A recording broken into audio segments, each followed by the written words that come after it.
10ನೇ ತರಗತಿಯ ಪ್ರೀತಿಯ ಮಕ್ಕಳೇ, ಈ ಅವಧಿಯ ಸಮಾಜ ವಿಜ್ಞಾನ ಭೂಗೋಳ ಕಲಿಕೆಗೆ ನಿಮ್ಮೆಲ್ಲರಿಗೂ ಕೂಡ ಪ್ರೀತಿಯ ಸ್ವಾಗತವನ್ನು ಕೋರ್ತಾ ಇದ್ದೇನೆ. ಈ ಒಂದು ಅವಧಿಯಲ್ಲಿ ಅಧ್ಯಾಯ 6 ಭಾರತದ ಜಲಸಂಪನ್ಮೂಲಗಳು ವಿಚಾರಗಳ ಬಗ್ಗೆ ಇವತ್ತು ನಾವು ವಿಷಯಗಳನ್ನು ತಿಳ್ಕೊಳ್ಳೋಣ ಮಕ್ಕಳೇ. ನಮ್ಮ ಪ್ರಕೃತಿ ನಮಗೆ ಸಾಕಷ್ಟು ಸಂಪನ್ಮೂಲಗಳನ್ನು ಕೊಟ್ಟಿದೆ. ಹಾಗಾದರೆ ಇಲ್ಲಿ ಬರುವಂಥ ಚಿತ್ರಗಳ ಸಂಪನ್ಮೂಲ ಯಾವುದು ಅಂತ ಗುರುತಿಸ್ತೀರಾ ಮಕ್ಕಳೇ? ಚಿತ್ರ ಗಮನಿಸ್ತಾ ಇದ್ದೀರಿ? ಇದು ಯಾವ ಸಂಪನ್ಮೂಲ? ನಿಮ್ಮ ಉತ್ತರ ಸರಿಗಿದೆ, ಇದು ಅರಣ್ಯ ಸಂಪನ್ಮೂಲ. ಮಕ್ಕಳೇ, ಮುಂದೆ ನೋಡೋದಾದರೆ ಚಿತ್ರದಲ್ಲಿ ನೋಡ್ತಾ ಇದ್ದೀರಿ? ಹೌದು ಮಕ್ಕಳೇ, ಇದು ಮಣ್ಣಿನ ಸಂಪನ್ಮೂಲ.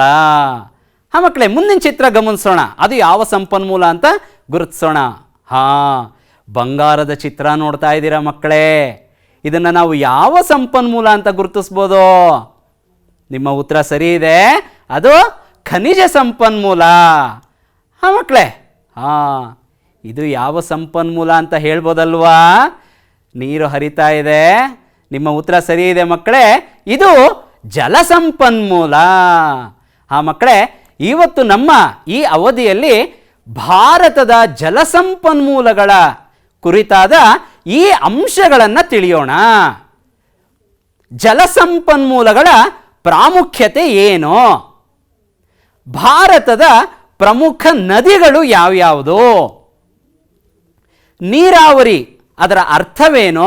ಮತ್ತೆ ಭಾರತಕ್ಕೆ ನೀರಾವರಿಯ ಅವಶ್ಯಕತೆ ಏನು ಅನ್ನೋ ಅಂಶಗಳನ್ನು ಈ ಅವಧಿಯಲ್ಲಿ ನಾವು ತಿಳ್ಕೊಳ್ಳೋಣವಾ?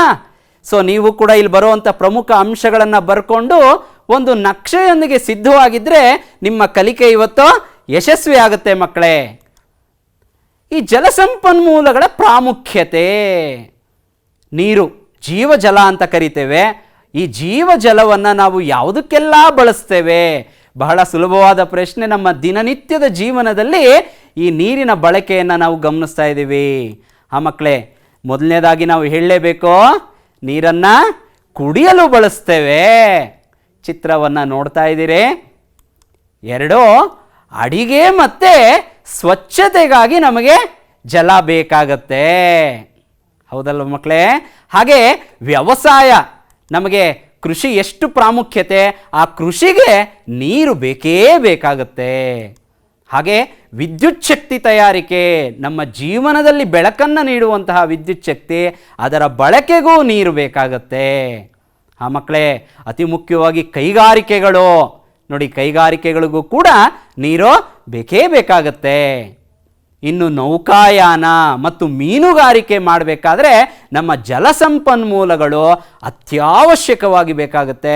ಮಕ್ಕಳೇ, ಇದರ ಜೊತೆಗೆ ಇನ್ನೂ ಅನೇಕ ವಿಚಾರಗಳನ್ನು ನೀವು ಕೂಡ ಜೋಡಿಸ್ತಾ ಹೋಗ್ಬೋದು. ಹಾಗೆ ಮಕ್ಕಳೇ, ನಮ್ಮ ಭಾರತದ ವಿಚಾರಕ್ಕೆ ಬಂದಾಗ ನಮ್ಮ ಭಾರತದಲ್ಲಿ ಜಲಸಂಪನ್ಮೂಲ ಯಥೇಚ್ಛವಾಗಿದೆ. ಈ ಜಲಸಂಪನ್ಮೂಲ ಯಾವ ಯಾವ ರೂಪದಲ್ಲಿ ನಮ್ಮ ಭಾರತದಲ್ಲಿದೆ ನೋಡೋದಾದರೆ, ಅನೇಕ ನದಿಗಳು ನಮ್ಮ ಭಾರತದಲ್ಲೇ ಹರಿಯುತ್ತವೆ. ಸ್ವಲ್ಪ ಯೋಚನೆ ಮಾಡಿ, ಯಾವ ಯಾವ ನದಿಗಳು ನಮ್ಮ ಭಾರತದಲ್ಲಿ ಹರಿಯುತ್ತೆ ಅಂತ ಮುಂದೆ ನಾವು ಗಮನಿಸ್ತಾ ಹೋಗ್ತೇವೆ. ಹಾಗೆ ನಮಗೆ ಸಾಕಷ್ಟು ಮಳೆಯ ರೂಪದಲ್ಲಿ ನಮಗೆ ನೀರು ಸಿಗುತ್ತೆ. ಹಾಗೆ ಚಿತ್ರದಲ್ಲಿ ನೋಡ್ತಾ ಇದ್ದೀರಿ, ಅಂತರ್ಜಲವು ಕೂಡ ಯಥೇಚ್ಛವಾಗಿ ನಮ್ಮಲ್ಲಿದೆ. ಬಾವಿ ಮತ್ತು ಕೊಳವೆ ಬಾವಿಗಳ ಮೂಲಕ ನಾವು ಅಂತರ್ಜಲವನ್ನು ಕೂಡ ಬಳಸ್ಕೋಬಹುದು. ಮುಂದೆ ನೋಡೋಣ. ಈ ಭಾರತದ ನದಿಗಳನ್ನು ನಾವು 2 ವಿಭಾಗಗಳಾಗಿ ವಿಂಗಡಣೆ ಮಾಡಿಕೊಂಡಿದ್ದೇವೆ. ನೋಡ್ತಾ ಇದ್ದೀರಿ? ಮೊದಲನೇದು ಉತ್ತರ ಭಾರತದ ನದಿಗಳು. ನೋಡಿ, ಈ ಉತ್ತರ ಭಾರತದ ನದಿಗಳನ್ನು ಹಿಮಾಲಯದ ನದಿಗಳು ಅಂತಲೂ ಕರಿತಾ ಇದ್ದೇವೆ. ಮಕ್ಕಳೇ, ನೀವು ಹೇಳ್ಬೋದು, ಹಾಗಾದರೆ ಉತ್ತರ ಭಾರತದ ಪ್ರಮುಖ ನದಿಗಳು ಯಾವ್ಯಾವುದು? ಸಿಂಧೂ ನದಿ, ಗಂಗಾ ನದಿ ಹಾಗೂ ಬ್ರಹ್ಮಪುತ್ರ ನದಿ. ಹಾಗಾದರೆ 2ನೇ ವಿಧದ ಭಾರತದ ನದಿಗಳನ್ನು ನೋಡೋದಾದರೆ ದಕ್ಷಿಣ ಭಾರತದ ನದಿಗಳು ಅಂತ ಹೇಳ್ತೇವೆ. ಯಾವುದು ಮಕ್ಕಳೇ ಅವೆಲ್ಲ? ನೋಡಿ, ಮಹಾನದಿ, ಗೋದಾವರಿ ನದಿ, ಕೃಷ್ಣಾ ನದಿ ಹಾಗೂ ಕಾವೇರಿ ನದಿ. ನೋಡಿ, ಈಗ ಈ ನದಿಗಳ ಬಗ್ಗೆ ಹೆಚ್ಚಿನ ವಿಷಯಗಳನ್ನು ತಿಳ್ಕೊಳ್ತಾ ಹೋಗೋಣ. ನೋಡಿ, ಉತ್ತರ ಭಾರತದ ನದಿಗಳಲ್ಲಿ ತೆಗೆದುಕೊಂಡಾಗ ಮೊದಲನೇದು ಸಿಂಧೂ ನದಿ. ಗಮನಿಸ್ತಾ ಇದ್ದೀರಿ? ಸಿಂಧೂ ನದಿ ಎಲ್ಲಿ ಉಗಮವಾಗುತ್ತೆ? ಕೈಲಾಸ ಪರ್ವತದಲ್ಲೇ ಉಗಮವಾಗುತ್ತೆ. ಚಿತ್ರ ನೀವು ನೋಡ್ತಾ ಇದ್ದೀರಿ, ಕೈಲಾಸ ಪರ್ವತ ಎಷ್ಟು ಮನೋಹರವಾಗಿ ಬಣ್ಣ ಬಣ್ಣಗಳಿಂದ ಕಾಣ್ತಾ ಇದೆ. ಹಾಗೆ ಇದು ಹರಿಯುವಾಗ ವಾಯವ್ಯದಲ್ಲಿ ಹರಿಯುತ್ತೆ, ನೈಋತ್ಯಕ್ಕೆ ತಿರುಗುತ್ತೆ, ಪಾಕಿಸ್ತಾನವನ್ನು ಪ್ರವೇಶಿಸುತ್ತೆ. ನೀವು ಅದನ್ನು ನಕ್ಷೆಯಲ್ಲಿ ಈಗ ಗಮನಿಸ್ಬೋದು ಮಕ್ಕಳೇ. ನೋಡಿ, ಕೈಲಾಸ ಪರ್ವತದ ಸ್ಥಳವನ್ನು ನೀವು ನೋಡ್ತಾ ಇದ್ದೀರಿ, ಅಲ್ಲೊಂದು ಚಕ್ರ ತಿರುಗ್ತಾ ಇದೆ. ಅದು ಪ್ರಾರಂಭದಲ್ಲಿ ವಾಯವ್ಯಕ್ಕೆ ಹರಿತಾ ಇದೆ, ಆನಂತರದಲ್ಲಿ ನೈಋತ್ಯಕ್ಕೆ ತಿರುಗಿತು. ನೋಡ್ತಾ ಇದ್ದೀರಿ, ನೈಋತ್ಯಕ್ಕೆ ಚಲಿಸಿ ನಂತರ ಪಾಕಿಸ್ತಾನವನ್ನು ಪ್ರವೇಶಿಸುತ್ತೆ. ಆನಂತರ ಪಾಕಿಸ್ತಾನದ ಕರಾಚಿಯ ಬಳಿ ಅರಬ್ಬಿ ಸಮುದ್ರವನ್ನು ಸೇರುತ್ತೆ. ನೀವು ಮ್ಯಾಪಲ್ಲಿ ಎಲ್ಲ ಅಂಶಗಳನ್ನು ಗಮನಿಸ್ತಾ ಇದ್ದೀರಿ ಮಕ್ಕಳೇ. ಮುಂದೆ ಹೋಗೋದಾದರೆ ಈ ನದಿ ಎಷ್ಟು ಉದ್ದ ಹರಿಯುತ್ತೆ ಅನ್ನೋದಾದರೆ 2897 ಕಿಲೋಮೀಟರ್ಗಳು ಇದು ಹರಿಯುತ್ತೆ. ನೋಡಿ, ಭಾರತದಲ್ಲಿ 709 ಕಿಲೋಮೀಟರ್ ಹರಿಯುತ್ತೆ. ಮಕ್ಕಳೇ, ನಿಮಗೆ ಗೊತ್ತಿರ್ಬೋದು ನೋಡಿ, ಆ ಮ್ಯಾಪಲ್ಲಿ ಗಮನಿಸ್ತಾ ಇದ್ದೀರಿ, ಭಾರತಕ್ಕೆ ಇಂಡಿಯಾ ಅಂತ ಕರಿತೇವೆ ಅಲ್ವಾ ಮಕ್ಕಳೇ? ಹಾಗಾದರೆ ಇಂಡಿಯಾ ಅನ್ನೋ ಹೆಸರು ಹೇಗೆ ಬಂತು ನೋಡಿ. ಈ ಒಂದು ಸಿಂಧೂ ನದಿಯನ್ನೇ ಇಂಡಸ್ ಅಂತ ಹೇಳಿ ಕರೆದ್ರು. ಆ ಇಂಡಸ್ ನದಿಯ ರೂಪದಲ್ಲಿ ನಮಗೆ ಇಂಡಿಯಾ ಅನ್ನೋ ಹೆಸರು ಕೂಡ ಬಂದಿದ್ದು ನೀವು ಹಿಂದೆ ತಿಳ್ಕೊಂಡಿರ್ತೀರಿ ಮಕ್ಕಳೇ. ಹಾಗಾದರೆ ಈ ಸಿಂಧೂ ನದಿಗೆ ಅನೇಕ ಉಪನದಿಗಳಿದೆ. ಯಾವುದವು ನೋಡಿ, ಝೀಲಂ ನದಿ. ಮ್ಯಾಪಲ್ಲಿ ಗಮನಿಸ್ತಾ ಇದ್ದೀರಿ, ನೀವು ಕೂಡ ಮ್ಯಾಪಲ್ಲಿ ಇದನ್ನೆಲ್ಲ ಗುರುತಿಸ್ಕೊಳ್ಳಿ ಮಕ್ಕಳೇ. ಹಾಗೆ ಚೀನಾಬ್ ನದಿ ಗಮನಿಸ್ತಾ ಇದ್ದೀರಿ, ಎಸ್. ಹಾಗೆ ರಾವಿ ನದಿ ನೋಡ್ತಾ ಇದ್ದೀರಿ, ಹಾಗೆ ಬಿಯಾಸ್ ನದಿ, ನಂತರ ಸಟ್ಲೇಜ್ ನದಿ ಗಮನಿಸಿದ್ರಿ. ಇವೆಲ್ಲ ಈ 5 ನಾವು ಉಪನದಿಗಳು ಅಂಥೇಳಿ ಕರಿತೇವೆ ಮಕ್ಕಳೇ. ಎಸ್, ಈಗ ಮುಂದೆ ನಾವು ನೋಡೋದಾದರೆ ಗಂಗಾ ನದಿ. ಭಾರತದಲ್ಲಿ ಗಂಗಾ ನದಿಗೆ ಮನಗಳಲ್ಲಿ ಕೂಡ ಸ್ಥಾನ ಕೊಟ್ಟಿದ್ದಾರೆ. ಯಾಕಂದರೆ ಈ ಗಂಗಾ ನದಿಯನ್ನು ಅತ್ಯಂತ ಪವಿತ್ರವಾದ ನದಿ ಅಂತ ಹೇಳಿ ನಾವು ಭಾರತೀಯರು ಭಾವಿಸಿದ್ದೇವೆ. ನೋಡಿ, ಭಾರತದ ಅತ್ಯಂತ ಉದ್ದವಾದ ನದಿ ಎಷ್ಟು ಕಿಲೋಮೀಟರ್ ಭಾರತದಲ್ಲಿ ಇದು ಹರಿಯುತ್ತೆ ಅನ್ನೋದಾದರೆ 2525 ಕಿಲೋಮೀಟರ್ ಭಾರತದಲ್ಲಿ ಹರಿಯುತ್ತೆ. ನೋಡಿ, ಚಿತ್ರದಲ್ಲಿ ನೋಡ್ತಾ ಇದ್ದೀರಿ, ಗಂಗಾ ನದಿಯನ್ನು ನೀವು ಮ್ಯಾಪಲ್ಲಿ ಗುರುತಿಸ್ಕೊಳ್ಳಿ ಮಕ್ಕಳೇ. ಇದು ಎಲ್ಲಿ ಹುಟ್ಟುತ್ತೆ? ಗಂಗೋತ್ರಿ, ಅಲ್ಲಿ ಚಕ್ರದ ರೂಪದಲ್ಲಿ ನೀವು ನೋಡ್ತಾ ಇದ್ದೀರಿ, ಗಂಗೋತ್ರಿ ಅನ್ನೋ ಜಾಗದಲ್ಲಿ ಇದು ಹುಟ್ಟುತ್ತೆ. ನೋಡಿ, ಗಂಗೋತ್ರಿ ಉಗಮದ ಸ್ಥಳ ಕೂಡ ನೀವು ನೋಡ್ತಾ ಇದ್ದೀರಿ ಚಿತ್ರದಲ್ಲಿ. ಹಾಗಾದರೆ ಇದು ಆರಂಭದಲ್ಲಿ ದಕ್ಷಿಣಕ್ಕೆ ಹರಿಯುತ್ತೆ, ಆನಂತರ ಆಗ್ನೇಯಕ್ಕೆ ತಿರುವನ್ನು ಪಡ್ಕೊಳ್ಳುತ್ತೆ. ನೋಡ್ತಾ ಇದ್ದೀರಿ. ಹಾಗೆ ಅದು ಮುಂದೆ ಬಾಂಗ್ಲಾದೇಶವನ್ನು ಪ್ರವೇಶ ಮಾಡುತ್ತೆ. ನೋಡಿ, ಈ ಚಿತ್ರದಲ್ಲಿ ಆ ಚಕ್ರಗಳು ಏನು ತಿರುಗ್ತಾ ಇದೆ ಅವೆಲ್ಲವೂ ಇದರ ಹರಿವನ್ನು ತೋರಿಸ್ತಾ ಇದೆ ಮಕ್ಕಳೇ. ಹಾಗೆ ಬಾಂಗ್ಲಾದೇಶಕ್ಕೆ ಹೋದ ನಂತರ ಅಲ್ಲಿ ಬ್ರಹ್ಮಪುತ್ರ ನದಿಯನ್ನು ಸೇರುತ್ತೆ. ನೋಡಿ, ಮ್ಯಾಪಲ್ಲಿ ನೀವು ಗಮನಿಸ್ಬೋದು, ಗಂಗಾ ನದಿ ಹೋಗಿ ಬ್ರಹ್ಮಪುತ್ರ ನದಿಯನ್ನು ಸೇರಿದ್ದನ್ನು ನೀವು ನೋಡ್ತಾ ಇದ್ದೀರಿ. ಆ ನಂತರ ಗಂಗಾ ಮತ್ತು ಬ್ರಹ್ಮಪುತ್ರ ನದಿ 2 ಸೇರಿ ಮುಂದೆ ಹರಿಯುವಾಗ ತನ್ನ ಹೆಸರನ್ನು ನಾವು ಬದಲಾಯಿಸ್ಕೊಂಡಿದ್ದೇವೆ, ಪದ್ಮಾ ನದಿ ಅಂಥೇಳಿ ಕರಿತೇವೆ ಮಕ್ಕಳೇ. ಚಿತ್ರದಲ್ಲಿ ಗಮನಿಸ್ತಾ ಇದ್ದೀರಿ. ಎಸ್ ಮಕ್ಕಳೇ, ಹಾಗಾದರೆ ಇದು ಕೊನೆಗೆ ಬಂಗಾಳ ಕೊಲ್ಲಿಯನ್ನು ಸೇರುತ್ತೆ. ಎಸ್, ಹಾಂ ಮಕ್ಕಳೇ, ಮುಂದೆ ನಾವು ಈ ಗಂಗಾ ನದಿಯ ಉಪನದಿಗಳು ಯಾವ್ಯಾವು ಅನ್ನೋದನ್ನು ಗಮನಿಸ್ತಾ ಹೋಗೋಣ. ಸೊ ಗಂಗಾ ನದಿಯ ಅತ್ಯಂತ ಉದ್ದವಾದ ಉಪನದಿ ಯಾವುದು ಅಂತ ಹೇಳಿದ್ರೆ ಯಮುನಾ ನದಿ. ಮ್ಯಾಪಲ್ಲಿ ಗಮನಿಸಿ ಮಕ್ಕಳೇ, ನೀವು ಕೂಡ ಆ ಯಮುನಾ ನದಿಯನ್ನು ಗುರುತಿಸ್ಕೊಳ್ಳಿ. ಹಾಗೆ ನೋಡೋದಾದರೆ ರಾಮಗಂಗಾ ನೋಡ್ತಾ ಇದ್ದೀರಿ, ಹಾಗೆ ಗೋಮತಿ ನದಿ, ಎಸ್, ಹಾಗೆ ಗಾಘ್ರಾ ನದಿ, ಗಂಡಕ್ ಗಮನಿಸ್ತಾ ಇದ್ದೀರಾ ಉಪನದಿಗಳು, ಕೋಸಿ ನದಿ. ಹಾಂ ಮಕ್ಕಳೇ, ಈ ಎಲ್ಲ ನದಿಗಳು ಬಂದು ಗಂಗಾ ನದಿಯನ್ನು ಸೇರ್ತಾ ಇರೋದನ್ನು ನೋಡ್ತಾ ಇದ್ದೀರಿ ನೀವು ನಕ್ಷೆಯಲ್ಲಿ. ಹಾಗೆ ಸೋನೆ ಉಪನದಿಯನ್ನು ಕೂಡ ನೋಡ್ತಾ ಇದ್ದೀರಿ. ಇವೆಲ್ಲ ಉಪನದಿಗಳು ಗಂಗಾ ನದಿಯನ್ನು ಬಂದು ಸೇರುತ್ತೆ. ಹಾಂ ಮಕ್ಕಳೇ, ಗಂಗಾ ನದಿ ನಾನು ಆಗಲೇ ಹೇಳಿದೆ, ಗಂಗಾ ನದಿ ಅತ್ಯಂತ ಪವಿತ್ರವಾದಂತಹ ನದಿ ಅಂತ ನಾವು ಹೇಳ್ತೇವೆ. ಆದರೆ ಆ ಚಿತ್ರದಲ್ಲಿ ನೀವು ನೋಡಿದ್ರೆ ಎಷ್ಟು ನಾವು ಅಪವಿತ್ರಗೊಳಿಸಿದ್ದೀವಿ ಅನ್ನೋದು ಗೊತ್ತಾಗ್ತಾ ಇದೆ. ನದಿಗಳು ಮಾಲಿನ್ಯವಾಗ್ತಾ ಇದೆ. ಈ ಸಂದರ್ಭದಲ್ಲಿ ನಮ್ಮ ಕೇಂದ್ರ ಸರ್ಕಾರ ಒಂದು ಯೋಜನೆಯನ್ನು ಹಾಕ್ಕೊಂಡಿದೆ, ನಮಾಮಿ ಗಂಗೆ. ನೋಡಿ, ಈ ಒಂದು ಯೋಜನೆಯ ಬಗ್ಗೆ ಮಾಹಿತಿಯನ್ನು ಸಂಗ್ರಹಿಸಿ ಅದರ ಬಗ್ಗೆ ಒಂದು ಪ್ರಬಂಧವನ್ನು ಬರೆಯಿರಿ ಮಕ್ಕಳೇ. ಬರೀತಿರಲ್ವಾ? ಮುಂದೆ ಹೋಗೋಣವಾ? ಹಾಂ ಮಕ್ಕಳೇ, ಉತ್ತರ ಭಾರತದ ನದಿಗಳಲ್ಲಿ ಬ್ರಹ್ಮಪುತ್ರ ನದಿಯ ಬಗ್ಗೆ ವಿಚಾರಗಳನ್ನು ತಿಳ್ಕೊಳ್ಳೋಣವಾ?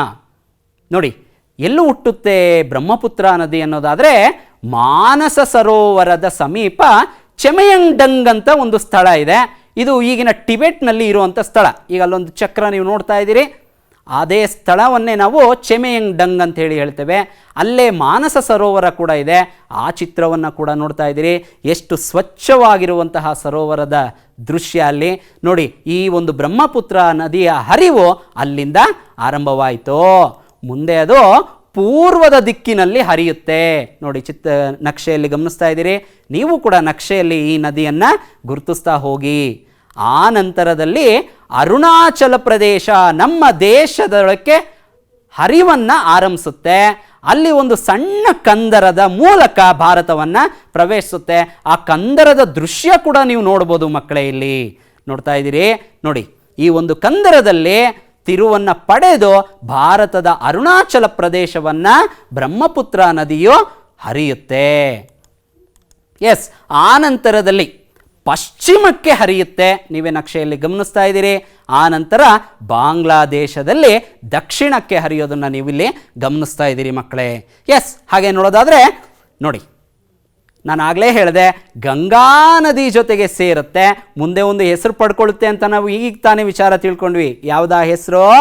ಗಂಗಾ ಬ್ರಹ್ಮಪುತ್ರ ಸೇರಿ ಮುಂದೆ ಪದ್ಮಾ ನದಿ ಅಂತ ಹೇಳಿ ಹರಿಯುತ್ತೆ. ನಿಮ್ಮ ಉತ್ತರ ಸರಿ ಇದೆ ಮಕ್ಕಳೇ, ಗಮನಿಸ್ತಾ ಇರಿ. ಒಟ್ಟಾರೆ ಇದು 2589 ಕಿಲೋಮೀಟರ್ನಷ್ಟು ಹರಿಯೋದನ್ನು ನಾವು ಗಮನಿಸ್ತೀವಿ ಮಕ್ಕಳೇ. ಹಾಂ, ನೋಡ್ತಾ ಇದ್ದೀರಿ. ಇದರ ಹರಿವು ಆರಂಭದಿಂದ ಕೊನೆಯವರೆಗೆ ಹೇಗೆ ಹರಿತಾ ಇದೆ ಅನ್ನೋದನ್ನು ದೃಶ್ಯ ನೋಡಿದ್ವಿ.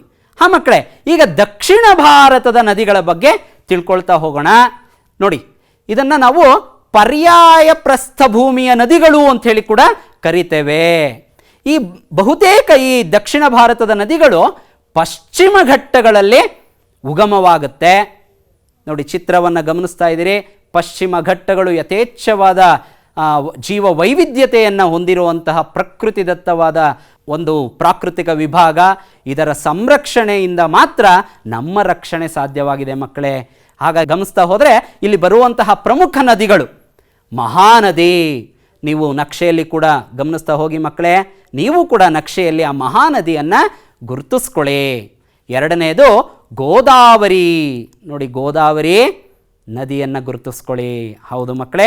ಹಾಗೆ ಕೃಷ್ಣಾ ನದಿ ಬಂತು. ನೋಡಿ, ಕೃಷ್ಣಾ ನದಿ ಹಾಗೆಯೇ ಹರಿವನ್ನು ನೀವು ಕೂಡ ನಕ್ಷೆಯಲ್ಲಿ ಗುರುತಿಸ್ಕೊಳ್ಳಿ. ನಂತರ ಅತಿ ಮುಖ್ಯವಾದದ್ದು ನಾಲ್ಕನೆಯದು ಕಾವೇರಿ ನದಿ. ನಮ್ಮ ಕನ್ನಡಿಗರ ಜೀವನಾಡಿ ಅಂತ ಹೇಳಿ ಕರಿತೇವೆ. ಆ ನದಿಯನ್ನು ಕೂಡ ನೀವು ನಕ್ಷೆಯಲ್ಲಿ ಗುರುತಿಸ್ಕೊಳ್ಳಿ ಮಕ್ಕಳೇ. ಈ ನಾಲ್ಕನ್ನು ಅತಿ ಮುಖ್ಯವಾದ ದಕ್ಷಿಣ ಭಾರತದ ನದಿಗಳು ಅಂತ ಹೇಳಿ ಹೇಳ್ತೀವಲ್ವ ಮಕ್ಕಳೇ. ಹಾಂ, ಈಗ ಅದರ ಜೊತೆಗೆ ನರ್ಮದಾ ನದಿ ಗಮನಿಸ್ಕೋಬೋದು ನೀವು. ಭಾರತದ ಮಧ್ಯದಲ್ಲಿ ಪಶ್ಚಿಮಕ್ಕೆ ಹರಿತಾ ಇದೆ. ಅದರ ನಂತರ ತಾಪಿ ನದಿ. ನೋಡಿ ಮಕ್ಕಳೇ, ಗುರುತಿಸ್ಕೊಳ್ಳಿ. ನಿಮ್ಮ ಮ್ಯಾಪಲ್ಲಿ ಎಲ್ಲ ನದಿಗಳನ್ನು ಕೂಡ ಗುರುತಿಸುವಂತಹ ಕೌಶಲ್ಯ ನೀವು ಪಡ್ಕೋಬೇಕು. ಹಾಂ ಮಕ್ಕಳೇ, ಈಗ ದಕ್ಷಿಣ ಭಾರತದ ನದಿಗಳನ್ನು 2 ಭಾಗಗಳಾಗಿ ವಿಂಗಡಣೆ ಮಾಡಿಕೊಂಡಿದ್ದೇವೆ. ಒಂದು ಪೂರ್ವಕ್ಕೆ ಹರಿಯುವ ನದಿಗಳು. ಯಾವುದ್ಯಾವುದು? ಮಹಾನದಿ, ಗೋದಾವರಿ, ಕೃಷ್ಣ ಮತ್ತು ಕಾವೇರಿ ನದಿಗಳು. ಹಾಗಾದರೆ ಎರಡನೇದು ಪಶ್ಚಿಮಕ್ಕೆ ಹರಿಯುವ ನದಿಗಳು, ನರ್ಮದಾ ನದಿ ಮತ್ತು ತಾಪಿ ನದಿ. ಈಗ ಮಕ್ಕಳೇ, ಒಂದೊಂದಾದ ವಿಚಾರಗಳನ್ನು ಇದರ ಬಗ್ಗೆ ತಿಳ್ಕೊಳ್ತಾ ಹೋಗೋಣ. ನೋಡಿ, ಪೂರ್ವಕ್ಕೆ ಹರಿಯುವ ನದಿಗಳಲ್ಲಿ ಮೊದಲನೇದಾಗಿ ಮಹಾನದಿಯನ್ನು ಗಮನಿಸೋಣ. ಮಹಾನದಿ ಎಲ್ಲಿ ಹುಟ್ಟುತ್ತೆ? ನೋಡ್ತಾ ಇದ್ದೀರಿ, ಸಿವಾಹ ಸರಣಿ ಅಂತ ಹೇಳಿ ಕರಿತೇವೆ. ಆ ಬೆಟ್ಟಗಳ ಸಾಲಿನಲ್ಲಿ ಮಹಾನದಿ ಜನ್ಮ ತಾಳುತ್ತೆ. ಹಾಗೆ ಪೂರ್ವಾಭಿಮುಖವಾಗಿ ಹರಿಯುತ್ತೆ. 851 ಕಿಲೋಮೀಟರ್ ತನ್ನ ಸುತ್ತಮುತ್ತಲ ಎಲ್ಲ ಭೂತಾಯಿಯನ್ನು ಕೂಡ ನೀರನ್ನು ಉಣಿಸ್ತಾ ಮುಂದೆ ಸಾಗುತ್ತೆ. ರೈತರನ್ನು ಸಲಹುತ್ತೆ, ಬಂಗಾಳ ಕೊಲ್ಲಿಯನ್ನು ಸೇರುತ್ತೆ. ಚಿತ್ರ ಗಮನಿಸ್ತಾ ಇದ್ದೀರಿ ಮಕ್ಕಳೇ. ಹಾಗೆ ಮಹಾನದಿಯನ್ನು ಮ್ಯಾಪಲ್ಲಿ ಗುರುತಿಸ್ಕೊಂಡಿದ್ದೀರಿ ಈಗಾಗಲೇ, ಗಮನಿಸ್ತಾ ಹೋಗಿ. ಮಕ್ಕಳೇ, ಈಗ ಪೂರ್ವಕ್ಕೆ ಹರಿಯುವ ನದಿಗಳಲ್ಲಿ ಗೋದಾವರಿಯ ವಿಚಾರವನ್ನು ತಿಳ್ಕೊಳ್ಳೋಣ. ಇದರೊಂದು ವಿಶೇಷ ಏನಪ್ಪ ಅಂದರೆ, ದಕ್ಷಿಣ ಭಾರತದಲ್ಲೇ ಅತ್ಯಂತ ಉದ್ದವಾದ ನದಿ ಯಾವುದೋ? ಗೋದಾವರಿ ನದಿ. 1465 ಕಿಲೋಮೀಟರ್ನಷ್ಟು ಇದು ಹರಿಯುತ್ತದೆ. ನೋಡಿ, ಇದು ಎಲ್ಲೂ ಹುಟ್ಟುತ್ತೆ ಅನ್ನೋದಾದರೆ ತ್ರಯಂಬಕ ಅನ್ನೋ ಸ್ಥಳದಲ್ಲಿ ಇದು ಹುಟ್ಟಿ ಪೂರ್ವಕ್ಕೆ ಹರಿದು ಬಂಗಾಳ ಕೊಲ್ಲಿಯನ್ನು ಸೇರೋದನ್ನು ನಾವು ಗಮನಿಸ್ಬೋದು ಮಕ್ಕಳೇ. ನೋಡಿ, ನೀವು ತ್ರಯಂಬಕ ಅನ್ನೋ ಸ್ಥಳದ ದೃಶ್ಯವನ್ನು ನೀವು ನೋಡ್ತಾ ಇದ್ದೀರಿ. ನದಿ ಹರಿವು ಹೇಗೆ ಆರಂಭವಾಗಿದೆ ಅನ್ನೋದು ಗಮನಿಸ್ತಾ ಇದ್ದೀರಿ ಮಕ್ಕಳೇ. ಎಸ್, ಇದು ಕೃಷ್ಣಾ ನದಿಯ ವಿಚಾರಗಳನ್ನು ಈಗ ತಿಳ್ಕೊಳ್ತಾ ಹೋಗೋಣ. ಕೃಷ್ಣಾ ನದಿ ಎಲ್ಲಿ ಹುಟ್ಟುತ್ತೆ ಅಂತ ಹೇಳೋದಾದರೆ ಮಹಾಬಲೇಶ್ವರ ಅಂತ ಹೇಳಿ ಕರಿತೇವೆ. ಪಶ್ಚಿಮ ಘಟ್ಟಗಳ ಸಾಲು, ಅಲ್ಲೊಂದು ನಕ್ಷೆಯಲ್ಲಿ ಒಂದು ಚಕ್ರವನ್ನು ಗಮನಿಸ್ತಾ ಇದ್ದೀರಿ, ಅದೇ ಮಹಾಬಲೇಶ್ವರದ ಸ್ಥಳ. ನೋಡಿ, ಇದು ಮಹಾಬಲೇಶ್ವರದ ಆ ನದಿಯ ಆರಂಭದ ಸ್ಥಳ. ಅಲ್ಲಿ ಆ ನದಿ ಹರಿವು ಆರಂಭವಾಗುತ್ತೆ. ಆ ದೃಶ್ಯವನ್ನು ಕೂಡ ನೀವು ಕಾಣ್ತಾ ಇದ್ದೀರಿ. ತುಂಬ ಮನೋಹರವಾದ ದೃಶ್ಯ ಇದು. ಎಸ್, ಇದರ ಹರಿವು ಆಗ್ನೇಯಕ್ಕೆ ಆರಂಭವಾಗುತ್ತೆ. ಸುಮಾರು 1400 ಕಿಲೋಮೀಟರ್ ಹರಿದು ಕೊನೆಯದಾಗಿ ಬಂಗಾಳ ಕೊಲ್ಲಿಯನ್ನು ಸೇರುತ್ತೆ. ನೋಡ್ತಾ ಇದ್ದೀರಿ. ಸೊ ಕೃಷ್ಣಾ ನದಿಯನ್ನು ಕೂಡ ನೀವು ನೀಟಾಗಿ ಮ್ಯಾಪ್ನಲ್ಲಿ ಗುರುತಿಸ್ಕೊಳ್ಳಿ ಮಕ್ಕಳೇ. ಹಾಗೆ ಕೃಷ್ಣಾ ನದಿಯ ಉಪನದಿಗಳನ್ನು ಗಮನಿಸೋಣ ಮಕ್ಕಳೇ. ಭೀಮಾ ಕೇಳಿರ್ತೀರಿ ಹೆಸರುಗಳು. ಕೊಯ್ನಾ ನದಿ ಗಮನಿಸ್ಕೊಳ್ಳಿ ಮಕ್ಕಳೇ ನಕ್ಷೆಯಲ್ಲಿ. ಘಟಪ್ರಭಾ, ನೋಡಿ ಘಟಪ್ರಭಾ ಅಂದಿದ ತಕ್ಷಣ ಮತ್ತೊಂದು ಹೆಸರು ಬರುತ್ತೆ, ಮಲಪ್ರಭಾ. ನೋಡಿ, ಹಾಗೆ ತುಂಗಭದ್ರಾ ನದಿಗಳು ಈ ಒಂದು ನಮ್ಮ ಕೃಷ್ಣಾ ನದಿಯ ಉಪನದಿಗಳನ್ನು ನಾವು ಗುರುತಿಸ್ಬೋದು ಮಕ್ಕಳೇ. ಹಾಗೆ ನಾವು ಮುಂದಕ್ಕೆ ಹೋಗೋಣ. ದಕ್ಷಿಣ ಭಾರತದ ಗಂಗೆ ಅಂತ ಹೇಳಿ ಕರಿತೇವೆ. ನಮ್ಮ ಕನ್ನಡಿಗರ ಹೆಮ್ಮೆಯ ನದಿ ಕಾವೇರಿ ನದಿ. ನೋಡಿ ಮಕ್ಕಳೇ, ಕಾವೇರಿ ನದಿ ಎಲ್ಲಿ ಹುಟ್ಟುತ್ತೆ? ನೋಡಿ, ಕೊಡಗಿನ ತಲಕಾವೇರಿ ಅನ್ನೋ ಜಾಗದಲ್ಲಿ ಹುಟ್ಟುತ್ತೆ.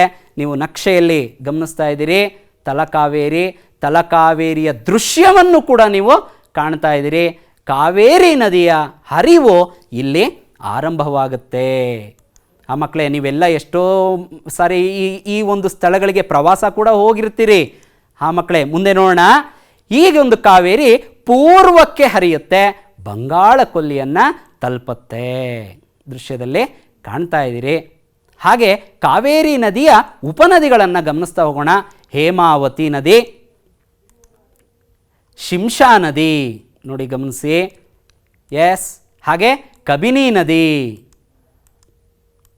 ಅರ್ಕಾವತಿ, ಲಕ್ಷ್ಮಣ ತೀರ್ಥ, ಎಸ್, ಸುವರ್ಣಾವತಿ ನದಿ. ಹಾಗೆ ಕೊನೆಯದಾಗಿ ಹೇಳಬೇಕು ಅಂದರೆ ಭವಾನಿ ನದಿಗಳು. ಇವೆಲ್ಲವೂ ಕೂಡ ಕಾವೇರಿಯ ಉಪನದಿಗಳು. ನಮ್ಮ ಭೂಮಿಯನ್ನು ಇವೆಲ್ಲ ಹಚ್ಚ ಹಸಿರಾಗಿಸುವಲ್ಲಿ ಮಹತ್ವವಾದ ಪಾತ್ರವನ್ನು ನಿರ್ವಹಿಸ್ತಾ ಇದೆ ಮಕ್ಕಳೇ. ಹಾಗೆ ನೋಡೋಣ, ಈಗ ಪಶ್ಚಿಮಕ್ಕೆ ಹರಿಯುವಂತಹ ನರ್ಮದಾ ಮತ್ತು ತಾಪಿ ನದಿಗಳ ಬಗ್ಗೆ ತಿಳ್ಕೊಳ್ಳೋಣ. ಮೊದಲನೇದಾಗಿ ನರ್ಮದಾ ನದಿ ಎಲ್ಲಿ ಹುಟ್ಟುತ್ತೆ ಅನ್ನೋದಾದರೆ ಅಮರಕಂಟಕ ಬೆಟ್ಟದಲ್ಲೇ ಹುಟ್ಟುತ್ತೆ. ನೋಡಿ, ಚಿತ್ರದಲ್ಲಿ ಗಮನಿಸ್ತಾ ಇದ್ದೀರಿ ನರ್ಮದಾ ನದಿಯ ಹರಿವು ಮತ್ತು ಅಮರಕಂಟಕ ಸ್ಥಳ.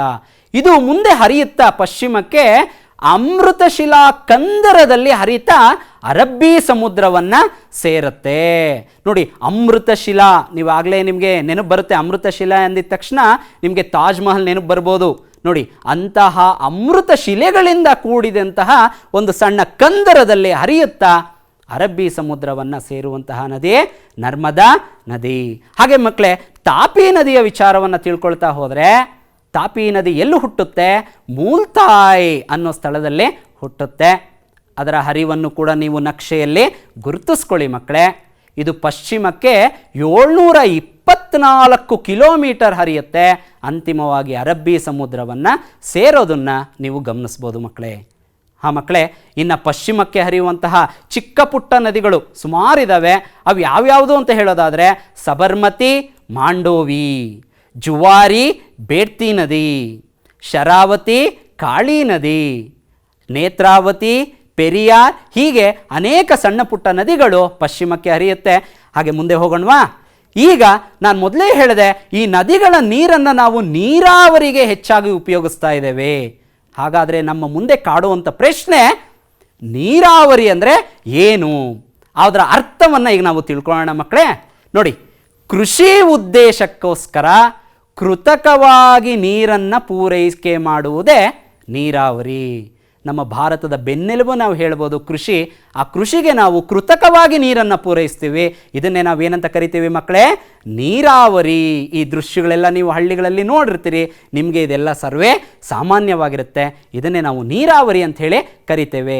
ಹಾಗಾದರೆ ಈ ಕೃತಕವಾಗಿ ನೀರನ್ನು ನಾವು ಪೂರೈಕೆ ಮಾಡಬೇಕಾದ್ರೆ ನೀರಾವರಿಯ ಮೂಲಗಳು, ಆ ನೀರಿನ ಮೂಲ ಎಲ್ಲೆಲ್ಲಿಂದ ಇದೆ ಅಂದರೆ, ಮೊದಲನೇದಾಗಿ ನದಿಗಳಿಂದ ಪಡ್ಕೊಳ್ತೇವೆ, ಚಿತ್ರ ನೋಡ್ತಾ ಇದ್ದೀರಿ.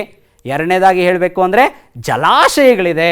ನಮ್ಮಲ್ಲಿ ಸಾಕಷ್ಟು ನಾವು ಡ್ಯಾಮ್ ಅಂತ ಹೇಳ್ತೇವೆ ನೋಡಿ, ಜಲಾಶಯಗಳಲ್ಲಿ ಸಂಗ್ರಹ ಮಾಡಿ ನೀರನ್ನು ಬಳಕೆ ಮಾಡ್ಕೊಳ್ತೇವೆ. ಇನ್ನು ಕೆರೆಗಳಿದೆ, ಸಾಕಷ್ಟು ಹಳ್ಳಿಗಳಲ್ಲಿ ಇವತ್ತು ಕೆರೆಗಳನ್ನು ನೋಡ್ಬೋದು. ಕೆರೆಗಳಿಂದ ಕೂಡ ನಾವು ವ್ಯವಸಾಯಕ್ಕೆ ನೀರನ್ನು ಪೂರೈಕೆ ಮಾಡ್ಕೊಳ್ತಾ ಇದ್ದೀವಿ. ಹಾಗಾದರೆ ನಮ್ಮಲ್ಲಿ ಅಂತರ್ಜಲ ಕೂಡ ಸಾಕಷ್ಟಿದೆ ಅಂತ ಹಿಂದೆ ನಾವು ಮಾತಾಡಿದ್ವಿ. ಅತಿ ಮುಖ್ಯವಾಗಿ ನಾವು ಬಾವಿಗಳ ಮೂಲಕ ನೀರನ್ನು ತೆಗೆದುಕೊಂಡು ಉಪಯೋಗಿಸೋದು ಬಹಳ ಅನಾದಿ ಕಾಲದಿಂದಲೂ ನಮ್ಮಲ್ಲಿ ಜಾರಿ ಇದೆ. ನೋಡಿ, ಸುಂದರವಾದ ದೃಶ್ಯ ನೋಡ್ತಾ ಇದ್ದೀವಿ. ಹಾಂ ಮಕ್ಕಳೇ, ನಮಗಿಲ್ಲೊಂದು ಪ್ರಶ್ನೆ ಬರುತ್ತೆ, ಸಾಕಷ್ಟು ಮಳೆ ಬರುತ್ತಲ್ವಾ, ಮತ್ತು ಯಾಕೆ ನೀರಾವರಿ ನಮಗೆ ಬೇಕು? ನೀರಾವರಿಯ ಮೂಲಕ ಕೃತಕವಾಗಿ ನೀರನ್ನು ಪೂರೈಸೋ ಅವಶ್ಯಕತೆ ಏನು ಅನ್ನೋ ಪ್ರಶ್ನೆ ಹೇಳೋದಾದರೆ, ನೋಡಿ ಇಲ್ಲಿ ಯಾಕೆ ಬೇಕು ನಮಗೆ ಈ ಒಂದು ನೀರಾವರಿ ಅಂದರೆ, ಮೊದಲನೇದಾಗಿ ಭಾರತವು ಕೃಷಿ ಪ್ರಧಾನವಾದ ದೇಶ. ಕೃಷಿಯೇ ಜೀವನಾಡಿ. ಈ ಕೃಷಿಗೆ ಜೀವನಾಡಿ ಯಾವುದು ಅಂದರೆ ನೀರು. ಈ ಕೃಷಿಗೆ ನಿರಂತರವಾಗಿ ನೀರನ್ನು ನಾವು ಸರಬರಾಜು ಮಾಡಬೇಕಾಗತ್ತೆ, ಅದರಿಂದ ನೀರಾವರಿ ಬೇಕು. ಎರಡನೇದು ಬರೋಣ, ಭಾರತದ ಕೃಷಿ ಮಾನ್ಸೂನ್ ಮಳೆಯನ್ನು ಆಧರಿಸಿದೆ. ನಮಗೆ ಮಳೆ ಬಂದ್ರೇ ಬೆಳೆ ಅನ್ನೋ ಸ್ಥಿತಿ ಇದೆ. ಆದರೆ ಈ ಮಾನ್ಸೂನ್ ಮಳೆಯ ಒಂದು ವಿಚಿತ್ರ ಏನಪ್ಪ ಅಂದರೆ, ಮೊದಲನೇದಾಗ ಅದು ಋತುಕಾಲಿಕ. ವರ್ಷದಲ್ಲಿ ಕೇವಲ 4 ರಿಂದ 5 ತಿಂಗಳು ಮಾತ್ರ ನಮಗೆ ಮಳೆ ಬರುತ್ತೆ, ನೀರನ್ನು ಪೂರೈಸುತ್ತೆ. ಉಳಿದ ಸಮಯದಲ್ಲಿ ನೀರಿರೋದಿಲ್ಲ. ಎರಡನೇದಾಗಿ ಹೇಳಬೇಕು ಅಂದರೆ ಇದು ಅಕಾಲಿಕ.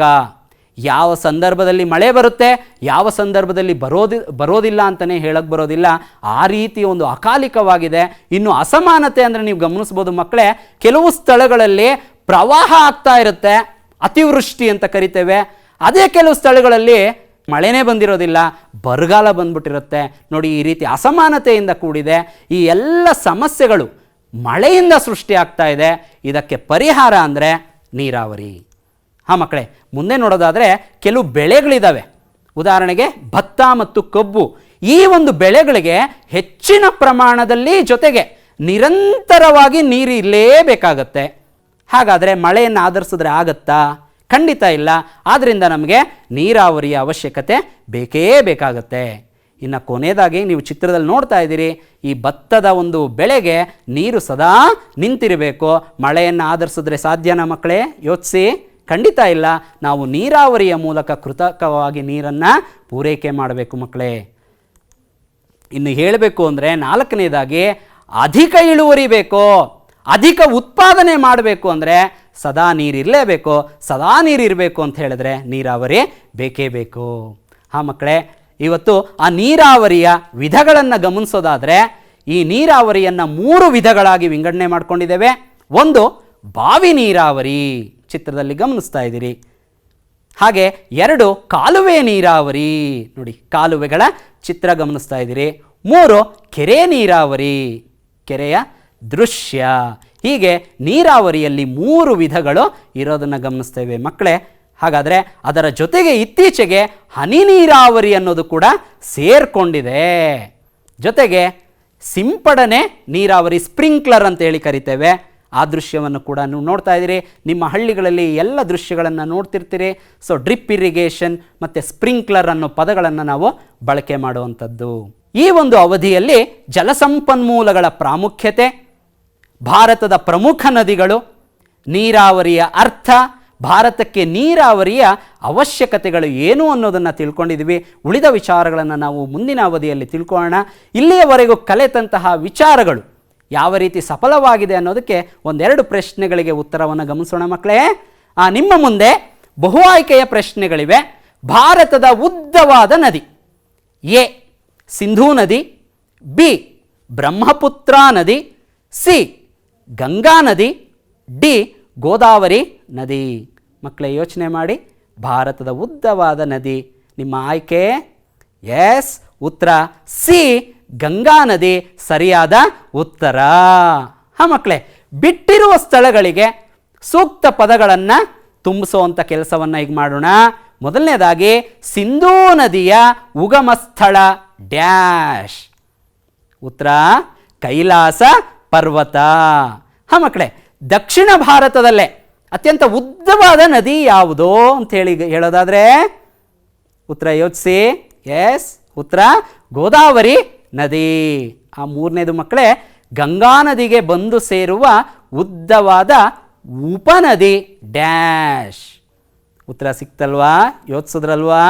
ಉತ್ತರ ಯಮುನಾ ನದಿ. ಮಕ್ಕಳೇ, ಸರಿಯಾದ ಉತ್ತರವನ್ನು ನೀಡಿದಂತಹ ಎಲ್ರಿಗೂ ಕೂಡ ಅಭಿನಂದನೆಗಳು. ಮಕ್ಕಳೇ, ನಮ್ಮ ಮುಂದೆ ಮತ್ತೊಂದು ಕೆಲಸ ಇದೆ. ಆ ಪಟ್ಟಿ ಮತ್ತು ಬಿ ಪಟ್ಟಿಯಂತಹ ಅಂಶಗಳನ್ನು ಹೊಂದಿಸೋಣ. ಆ ಪಟ್ಟಿಯಲ್ಲಿ ನದಿಗಳಿವೆ, ಬಾ ಪಟ್ಟಿಯಲ್ಲಿ ಅವು ಹುಟ್ಟುವ ಸ್ಥಳ ಇದೆ, ಉಗಮ ಸ್ಥಾನಗಳಿವೆ. ಅವನ್ನು ಹೊಂದಾಣಿಕೆ ಮಾಡಬೇಕು. ನೋಡಿ ಮಕ್ಕಳೇ, ಮೊದಲನೇದು ಗಂಗಾ ನದಿ ಉಗಮ ಸ್ಥಳ. ನಿಮ್ಮ ಉತ್ತರ ಸರಿ ಇದೆ, ಸಿ ಗಂಗೋತ್ರಿ. ಎರಡನೇ ನದಿ ನೋಡೋಣ, ನರ್ಮದಾ ನದಿ. ಉತ್ತರ ಯಾವುದು ಮಕ್ಕಳೇ? ಡಿ ಅಮರಕಂಟಕ. ಎಸ್. ಮೂರನೇದು ನೋಡೋಣ, ಮಹಾನದಿ ಉಗಮ ಸ್ಥಳ. ಉತ್ತರ ಸರಿ ಇದೆ, ಬಿ ಸಿವಾಹ್ ಅನ್ನುವಂಥ ಸ್ಥಳ. 4 ಗೋದಾವರಿ ನದಿ. ಉತ್ತರ ತ್ರಯಂಬಕ. 5ನೇದು ನೋಡುವ, ಕೃಷ್ಣಾ ನದಿ ಉಗಮ ಸ್ಥಳ ಎಫ್ ಮಹಾಬಲೇಶ್ವರ. 6ನೇದು ಈಗಾಗಲೇ ಉತ್ತರ ಉಳ್ಕೊಂಡಿದೆ ಮಕ್ಕಳೇ, ಎ ಮೂಲ್ತಾಯಿ ಅನ್ನುವಂಥ ಉತ್ತರ. ಸರಿಯಾದ ಉತ್ತರವನ್ನು ಕೊಟ್ಟ ಎಲ್ಲ ವಿದ್ಯಾರ್ಥಿಗಳು ಕೂಡ ಅಭಿನಂದನೆಗಳು. ಕೆಲವು ಪ್ರಶ್ನೆಗಳನ್ನು ಮನೆಗೆಲಸವಾಗಿ ತೆಗೆದುಕೊಂಬೋಣ. ಈ ಕೆಳಕಂಡ ಪ್ರಶ್ನೆಗಳಿಗೆ ಉತ್ತರಿಸಿ. ಬ್ರಹ್ಮಪುತ್ರ ನದಿ ಕುರಿತು ವಿವರಿಸಿ. 2 ನೀರಾವರಿ ಎಂದರೇನು? ಭಾರತದ ಪ್ರಮುಖ ನೀರಾವರಿ ವಿಧಗಳನ್ನು ತಿಳಿಸಿ. 3 ಭಾರತದ ಪ್ರಮುಖ ನೀರಾವರಿ ವಿಧಗಳಾವುವು? 4 ಭಾರತದಲ್ಲಿ ನೀರಾವರಿ ಏಕೆ ಅತ್ಯವಶ್ಯಕ? ಈ ಪ್ರಶ್ನೆಗಳಿಗೆ ಉತ್ತರವನ್ನು ಬರೀತಿರಲ್ವ ಮಕ್ಕಳೇ? ಹಾಗೆ ಕೆಲವು ಚಟುವಟಿಕೆಗಳನ್ನು ನಿಮಗೆ ಕೊಡ್ತಾ ಇದ್ದೀನಿ. ಭಾರತದ ಅಂದವಾದ ನಕ್ಷೆಯನ್ನು ಬರೆದು ಪ್ರಮುಖ ನದಿಗಳನ್ನು ಗುರುತಿಸಿ. ಹಾಗೆ ಕೆರೆಗಳ ವಿಚಾರಕ್ಕೆ ಬರೋಣ. ಕೆರೆಗಳಿಂದಾಗುವ ಪ್ರಯೋಜನಗಳನ್ನು ಪಟ್ಟಿ ಮಾಡಿ. ಚಿತ್ರ ನೋಡ್ತಾ ಇದ್ದೀರಿ, ನಿಮ್ಮೂರ ಸುತ್ತಮುತ್ತಲೂ ಕೂಡ ಈ ಒಂದು ಕೆರೆಗಳಿರುತ್ತೆ. ಅದರ ಜೊತೆಗೆ ಕೆರೆಗಳ ಸಂರಕ್ಷಣೆಗೆ ನಿಮ್ಮ ಸಲಹೆಗಳನ್ನು ಪಟ್ಟಿ ಮಾಡಿ ನಿಮ್ಮ ಶಿಕ್ಷಕರಿಗೆ ತೋರಿಸಿ. ಪ್ರೀತಿಯ ಮಕ್ಕಳೇ, ಈ ಒಂದು ಅವಧಿಯಲ್ಲಿ ನಾವು ಭಾರತದ ಜಲಸಂಪನ್ಮೂಲದ ಸಾಕಷ್ಟು ವಿಚಾರಗಳನ್ನು ಚರ್ಚೆ ಮಾಡಿದ್ದೀವಿ.